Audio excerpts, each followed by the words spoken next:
Hey, fellow babies, welcome back to Pachter Factor on SIFTD.net. If you are watching as a Patreon patron, thank you so much for your support. It's inexpensive and you get lots of great content. If you have a Twitch account and an Amazon Prime account, please link them. It's easy to do and we get a couple bucks a month. So renew it if you haven't done it in a while and make sure you link them. That's free money we get, costs you nothing. If you are subscribing on YouTube, thank you so much. If you are doing none of the above, follow me on Twitter at Michael Pachter and I'll give you a shout out. Today's question from YouTube from Connor Hakan. What is your take on Gabe Newell as a leader? Is he maximizing Valve and Steam's financial success? Is pushing VR and releasing its biggest game in years a VR-only game a smart strategy? Look, I think Gabe is the majority shareholder and CEO and decision maker of a private company, and he can do whatever the hell he wants. As long as it's a private company, he doesn't need to manage it for maximizing profit. He has to manage it the way he thinks it should be run. It's like the My Pillow guy can do all sorts of stupid things, about the stolen election and expose his company to billions of dollars of legal consequences by calling the election, fraudulent from the voting machines. And shareholders have nothing to say because he's the shareholder. I mean, he's allowed to do that. He may go bankrupt, but he's allowed to do that. Gabe, my understanding is that he's a difficult guy to work for. When I say that, I don't know any current Valve employees. I only know former Valve employees, and I know 100 of them. No one's ever said Gabe's a bad guy. I don't mean it that way. Just that he's difficult, that he's demanding and people are proud of their time there and of what they learned there, but I don't even know anybody who works there anymore. So my take on him is he's probably too hard on his employees and doesn't share enough of the profit to keep them there. Is he maximizing their financial success? Well, Steam for sure. Valve, no. They haven't produced enough games, and he spent a lot of time worrying about a micro console and a lot of times, the Steam console, and a lot of time working on Valve VR, HTC Valve.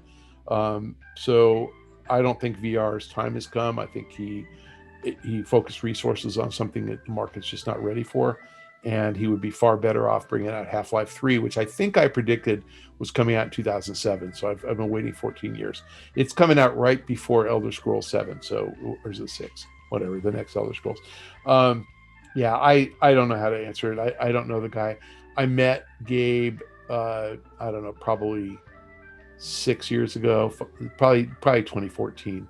And he didn't know my name. In 2014, he had no idea who I was. And I don't mind that he didn't recognize me. I said, Michael Pachter, nice to meet you, Michael. What do you do? That's if you don't know what I do in the games industry, then I would say you're probably not competent to be a leader of a public company. But he's not, so we don't have to worry about that. Anyway, that's my answer. I'm sticking to it. I hope it was responsive. Today's question from Patreon from Jerry Gonzalez. How are you, Jerry Gonzalez? I miss you. Come next year, what can we expect from big trade shows like E3, Comic-Con, Gamescom, TGS? Do you see them trying to make up for missing the last 2 years? Ooh. Will ticket prices go way up or remain the same? Ooh. And will the shows be downscaled due to massive revenue losses? Ooh, I don't think so. And also, Mr. Packer, thanks for staying by Shane's side and helping him fight for his dream while he's been hit with health issues. He's doing actually okay. It's one of the reasons I respect you. Okay, look, I don't think you're going to see anybody raise price. I think that would be unfriendly to consumers. I do think perhaps they can make them bigger. And one of the ways you can do that is extend the show by a day. So you can make them bigger that way. And if you go, E3 goes, from 3 days to 4 days, you increase the number of tickets by a third.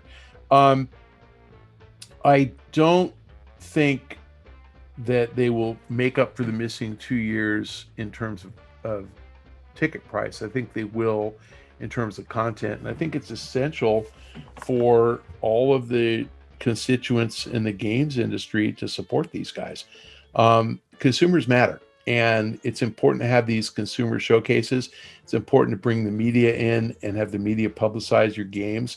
It benefits everybody if we know about it. And I think of all these shows the way I think of the Academy Awards supporting the movie industry, or TV shows like TMZ and Access Hollywood supporting the movie and television industry, or magazines like People keeping the stars front and center. I think this is the biggest opportunity for the games industry to shine in the eyes of the world, and I think it's really important. So I expect that an in-person show, we're going to have record attendance because people are going to be relieved to be able to come back. I cannot wait. My budget for my E3 party is going to double.